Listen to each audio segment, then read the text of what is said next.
If you're struggling with competition and you think your market is oversaturated and it's a race to the bottom with absurd discounts and unsustainable low prices, in this video, I'll explain to you how to get out of it and how to create a category of one with my examples from my personal experience with my own businesses, of course, and an example in real life from one of my clients. But first, let me explain why competing on price is not a great strategy unless you're a major player in your field with millions and millions to invest in your business. Now, if you are, I'm not really sure where you're watching this video, but most likely you are someone who wants to change the outcomes of a business that's probably struggling in an oversaturated market. Now, before we even go on, what is an oversaturated market to begin with? It's an industry or a niche where a lot of people or a lot of businesses seem to be doing the same thing and offering kind of the same service. It's usually, at least to some extent, generic services that try to please as many customers as possible in that specific industry. And the reasoning behind it is, if I extend the size of my total addressable market, that is the amount of people I can sell to, basically, if 1% of 100 people becomes customers or clients and my industry is only 100 people, I can only do business with one person. But if I can take it to 1 million people I can sell to, then 1% means 10,000 people, which means that I'm in business, right? Well, not really, because now you're competing also with 10,000 businesses maybe that had the same exact idea. So you're still left with 100 people like before. The only difference is that now those people have a vast array of options they can choose from, and your 1% customer is probably down to 0.001% maybe, right? So now a few months have gone by and you are faced with a tragic decision, which is either find a solution real quick or find yourself a job, because this is not sustainable, right? So the reason why we tend to do this is that following the mass makes us feel safer. It seems more reasonable to follow the steps of a business that already made it rather than to create a new thing that's completely risky. And don't worry, there is a way to get those risks almost down to 0%, but I'll get to that later. First, I wanna give you some examples of how everyone is wrong and following the mass is actually more risky than finding your own personal and unique way, provided that you remove the risks associated with it, of course.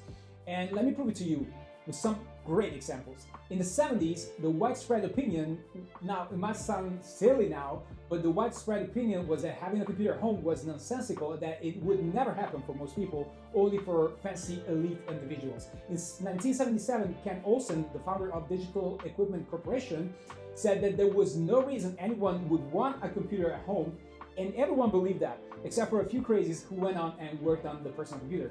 Around that time, both Steve Jobs and Bill Gates developed their ideas into what would then become two of the main industry leaders, making both billionaires. So in the years leading to 2008, this is another example, everyone believed that subprimes, a financial product, would never go down because historically they always went up and they were considered one of the safest forms of investment. Again, a few people looked into that product with some criticism and decided to bet against subprimes. Most people called them crazy at that time, but when the market crashed in 2008, the main reason was actually subprimes, and those who decided to bet against them made millions, like hundreds of millions in one single day. I could go on forever with examples like this, but I want to come to my point. And my point is not to become a contrarian for the sake of it. Some established theories are of course solid, and even if everyone believes that, it doesn't mean that they're wrong. What I want you to start doing though is to question what is considered right so that you can find where everyone is wrong, right? There is a part of that niche that is wrong, definitely wrong. And that can be worth millions. Now, to be realistic, even if you do this, you don't always hit the jackpot and make hundreds of millions in one single day, but most of the times you can come up with a unique idea that's still capable of making your business stand out and generate enough profit to put you in the 1%. Okay, so how do you actually do that though? The general opinion on this is to create a great offer, and Hormozy created the blueprint for that, and I can't say anything against that, to be honest. But there's a problem with that reasoning. While the process he illustrates is great, if you don't have the right idea to begin with, the work to be done is long and hard, and it will take you years to achieve it. The reason being that you need to build experience to understand your audience better and better at each step of the way, right? It's a long and tedious process with a lot of rejections and trial and error. And if you don't have the finances to endure maybe 2 years with that kind of process, you're probably going to have to give up and find yourself a job and slow the process even further. But there is a solution that will remove those risks, or at least mitigate them and reduce them dramatically, and it's market research. So let me give you an example from my experience. In 2012, me and my family started a sports apparel store with pretty much nothing. It took the store 7 years to make profits, and basically I left before that. It was hard and painful during those 7 years. We started like everyone else and struggled to compete with big retailers, but eventually we found our own niche and catered to runners only. Other stores in the area closed in 2020 for obvious reasons, but the store is still there, run by my family, while I do something else, of course. If we had done our research back then, we would have started with runners in mind from the beginning, not selling boxing gloves and soccer shoes. We would have saved a lot of money on apparel that we never sold, and we would have understood much sooner what runners actually wanted. We would have had more resources to just give them that, and it would have probably taken us 2 years instead of 7, or maybe just 1, to start making money in that industry. And that's exactly what one of my clients did, much faster though. He was a mindset coach. Now you'll understand that probably not everybody wakes up in the morning thinking, oh, I really need a mindset coach. And because of that, despite being in the market for 8 years, he was still making less than $1,000 per month.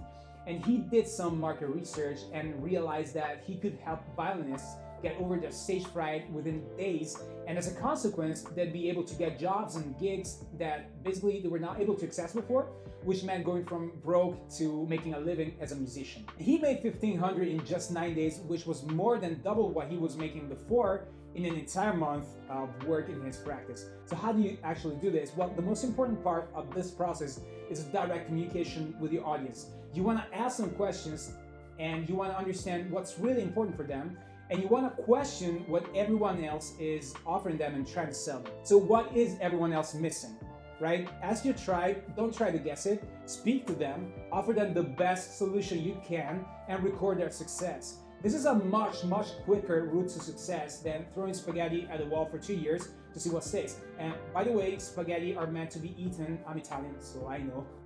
Okay, so jokes aside, if you're a coach or a consultant, I've created a free ebook that explains in details how to follow this process with tips, tricks, and mistakes to be avoided, so you can find your winning strategy in just a few days, like the mindset coach I helped in this journey. If you want to download a copy of it, head over to the link in the description and go get it. It's free. And if you found this video useful, drop a like and subscribe to the channel for more strategies on how to grow your business without the constant crashing and burning. So here's to your big dream.